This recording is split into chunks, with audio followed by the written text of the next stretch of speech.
Bismillahirrahmanirrahim. Assalamualaikum warahmatullahi wabarakatuh. Pemirsa, jumpa lagi di Jalan Buku Channel dengan moto The Power of Literasi. Kali ini saya akan menyampaikan terkait dengan buku kenangan. Cuma sayangnya buku kenangan yang saya maksud pada video ini adalah buku kenangan yang hilang, pemirsa. Kenapa? Karena sudah 2-3 hari ini saya mencari di rak-rak buku saya ini belum juga ketemu. Mungkin karena ada penataan kemarin ini, saya lupa di mana itu posisinya, sehingga sampai hari ini belum ditemukan. Tapi oke lah, itu tapi yang jelas yang menjadi kenangan saya itu, pemirsa, buku ini ditulis oleh saya dan teman-teman sebagai kenangan pertama latihan menulis. Jadi sebagai pegawai baru yang baru masuk 1-2 tahun di Badan Hikmah Agama, khususnya di Puslitbang Pendidikan Agama, Pusat Penelitian dan Pengembangan Pendidikan Agama, kami diberi kesempatan oleh pimpinan untuk menghadirkan sejumlah buku, gitu, untuk sebagai bahan uji coba di Madrasah Ibtidaiyah. Pemirsa, pada saat itu kami ada proyek namanya Proyek Peningkatan Mutu Kualitas Madrasah Ibtidaiyah. Di dalam proyek ini ada beberapa studi eksperimentasi terkait dengan bahan ajar, dengan buku-buku panduan dan lain sebagainya. Kami diberi kesempatan untuk pertama kali, yaitu tepatnya pada tahun 1987, untuk menulis secara kolektif, secara tim. Itu judulnya itu buku pedoman pembelajaran cara belajar siswa aktif untuk seluruh mata pelajaran. Nah, buku ini ditulis oleh beberapa orang peneliti, staf peneliti, untuk dihadirkan sebagai buku panduan umum untuk bagi buku-buku pedoman pembelajaran per mata pelajaran. Pemirsa, ini menarik bagi kami sebagai pendatang baru di Badan Hikmah Agama untuk bagaimana menunjukkan bahwa kami punya perhatian, punya concern yang bagus terhadap upaya peningkatan kualitas pendidikan agama. Pada saat itu, pemirsa, kurikulum yang berlaku, kurikulum dengan pendekatan keterampilan proses, atau sering disebut dengan CBSA. Di sini masih terjadi perdebatan apakah pendidikan agama Islam itu bisa di CBSA-kan atau tidak. Nah, di tengah kondisi seperti itu, Puslitbang Pendidikan Agama mengambil peran untuk segera menjawab itu bahwa pendidikan agama Islam itu sebetulnya bisa dikembangkan di sekolah, di madrasah dengan pendekatan CBSA. Sebagaimana juga mata pelajaran umum di sekolah-sekolah dasar, di SMP itu dikembangkan pendekatan CBSA. Pemirsa, buku yang pertama kami tulis bersama, yaitu dalam bentuk tim, adalah panduan CBSA untuk seluruh mata pelajaran. Nah, berikutnya kami diberi kesempatan secara individual untuk menulis buku panduan mata pelajaran. Saya kebetulan karena alumni dari Fakultas Tarbiyah jurusan Bahasa Arab, itu diberi kesempatan untuk menulis buku pedoman pembelajaran CBSA Bahasa Arab untuk Madrasah Ibtidaiyah. Karena saya termasuk yang lebih dulu menyelesaikan tugas itu, kami diberi tugas lagi, gitu loh, menulis buku panduan yang sejenis tapi untuk mata pelajaran lain. Misalnya untuk mata pelajaran fikih, mata pelajaran pendidikan keterampilan, untuk mata pelajaran pendidikan jasmani dan kesehatan. Nah, itu jadi ada sekitar 4 buku. Nah, ini tentu sangat membahagiakan pemirsa, karena kami diberi kesempatan untuk menunjukkan kemampuan kami di dalam menyajikan materi di dalam buku yang akan dijadikan bahan eksperimentasi ini. Pemirsa, dalam buku ini sebetulnya sangat menarik ya isinya, karena ini kita dituntut, penulis dituntut untuk bagaimana itu mengembangkan pendekatan CBSA itu di dalam setiap mata pelajaran. Bayangkan, kita diminta untuk bagaimana memberikan pedoman kepada guru agar gurunya itu menjadi guru yang kreatif, ya, guru yang penuh inisiatif, ya, guru yang penuh inovatif, ya. Jadi kenapa? Karena dia harus mendorong siswanya belajar aktif. Jadi belajar aktif itu tidak mungkin dilakukan tanpa gurunya yang kreatif, yang penuh inisiatif dan inovatif. Gitu. Kalau dia itu pasif, ya muridnya juga tidak akan bergerak. Nah, yang dimaksud mendorong siswa aktif itu adalah bagaimana guru mampu melakukan mengembangkan kemampuan-kemampuan dasar murid, ya, agar dia berkembang menjadi peserta didik yang berprestasi, yang kritis, yang dinamis, ya, yang aktif, kemudian mencari bahan ajar itu. Jadi tidak tergantung hanya kepada guru, gitu. Jadi melalui pendekatan CBSA sebetulnya murid didorong untuk menggali, mencari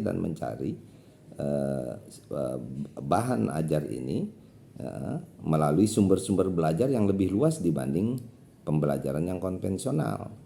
Pembelajaran kali ini itu murid dituntut untuk memanfaatkan sumber belajar baik yang ada di keluarga, di kelas, gitu, di masyarakat, di lingkungan sosial, lingkungan alam, lingkungan fisik begitu, kemudian juga dari sumber-sumber literatur yang beragam, gitu.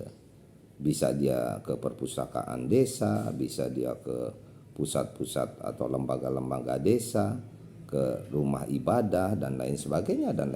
Jadi banyak sekali bagaimana dikembangkan sumber-sumber belajar yang lebih bervariasi dan lebih kaya sehingga menghasilkan hasil belajar yang sangat optimal, gitu. Inilah di sini menariknya menulis buku ini. Jadi pada saat yang kita dituntut untuk menghadirkan pendekatan CBSA untuk guru dan siswa, penulis sendiri sudah dituntut untuk bagaimana dia kreatif menghadirkan bahan-bahan yang bisa mendorong, yang bisa mengajak guru dan siswa untuk mengembangkan pembelajaran yang dinamis, ya, yang penuh dengan inovasi-inovasi, gitu.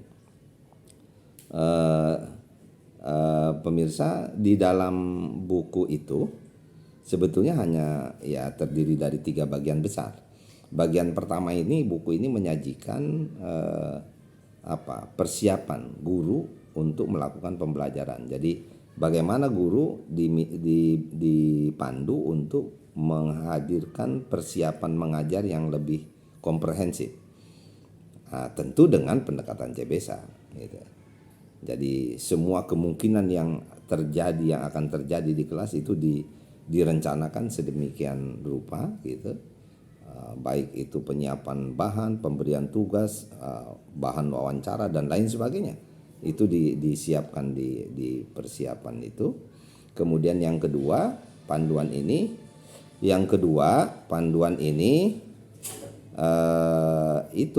mengajak kita.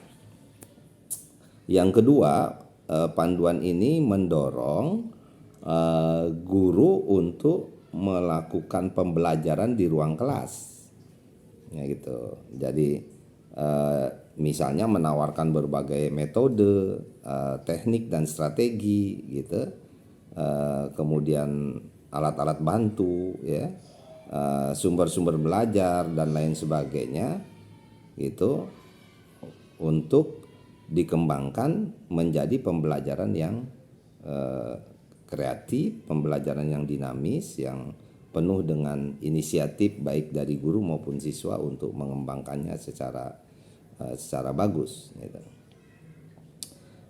Di sini guru dituntut untuk bagaimana melatihkan kemampuan-kemampuan dasar tadi di dalam kegiatan pembelajarannya ini, dari mulai misalnya bagaimana melatihkan siswa untuk belajar mengobservasi, mengamati data-data, mengamati fakta-fakta yang ada di dalam bahan ajar itu, yang diperoleh dari berbagai sumber. Kemudian bagaimana mengolahnya dengan cara mencari persamaan, perbedaan, mengklasifikasi, menghubungkan satu data dengan data lain, menginterpretasi ya. Latihan menginterpretasi, latihan kemudian latihan menginterpretasi dan latihan memprediksi ya, kalau begini akan terjadi apa, kalau begitu akan terjadi apa, dan terakhir adalah kemampuan mengkomunikasikan hasil belajar, apakah itu menunjukkan, meragakan, mengucapkan, menyampaikan, melaporkan dan seterusnya dan seterusnya. Jadi kemampuan-kemampuan itu dikembangkan di dalam tahapan-tahapan pembelajaran di kelas gitu. Nah, dengan tentu berbagai variasi, ada melalui diskusi melalui berpasangan misalnya, model-model belajar berpasangan itu 1 lawan 1, model kelompok kecil 3 orang 4 orang, model kelompok besar gitu 6-7 orang, model kelompok model kelas gitu. Nah, ini bagaimana dikembangkan sehingga merangsang siswa untuk terus terlibat di dalam proses yang hangat ya di dalam pembelajaran itu. Nah, pada bagian ketiga itu kita dituntut untuk dipandu untuk melakukan evaluasi. Nah, karena pendekatan keterampilan proses, evaluasi belajarnya tidak hanya evaluasi hasil yang selama ini biasa dilakukan oleh para guru, tapi evaluasi proses juga, dan itu punya nilai untuk dimasukkan itu. Nah, jadi begitu pemirsa, dinamisasi ya di dalam kelas itu, sehingga bagus sekali kalau dipadukan ya gitu. Saya kira itulah sebabnya kenapa saya merasa kehilangan dengan buku kenangan ini, karena buku ini kayaknya belum terlalu lama saya lihat di rak-rak buku ini, tetapi bahkan fisiknya itu saya masih kelihatan, tanpa harus membaca judul saya bisa menentukan bahwa yang dimaksud adalah buku ini, buku yang pertama kami tulis untuk dipublikasikan dan digunakan walaupun secara terbatas di daerah eksperimentasi. Jadi itu pemirsa, dulu itu kami ada proyek namanya peningkatan kualitas madrasah. Daerah sasarannya itu ada sebagian kecil kabupaten, kota di Jawa Barat, Jawa Tengah, Jawa Timur, Sulawesi Selatan dan Nusa Tenggara Barat. Bahkan waktu itu Banten masih jadi bagian dari Jawa Barat. Di sekolah-sekolah itulah, khususnya di Madrasah Ibtidaiyah, buku-buku kami diuji cobakan, dan alhamdulillah hasilnya luar biasa. Kenapa? Karena setelah itu diuji cobakan, sekolah meminta kepada kami untuk menghadirkan buku bahan ajarnya. Jadi kalau ini kan buku panduan guru, sementara yang berikutnya adalah buku buku bahan ajar siswa. Saya kira begitu pemirsa, buku kenangan yang hilang ini. Mudah-mudahan bermanfaat, dan kurang lebihnya mohon maaf. Sampai ketemu lagi di acara Jalan Buku Channel dalam perbincangan di sekitar buku kenangan. Kurang lebihnya mohon maaf. Billahi taufiq wal hidayah. Wassalamualaikum warahmatullahi wabarakatuh.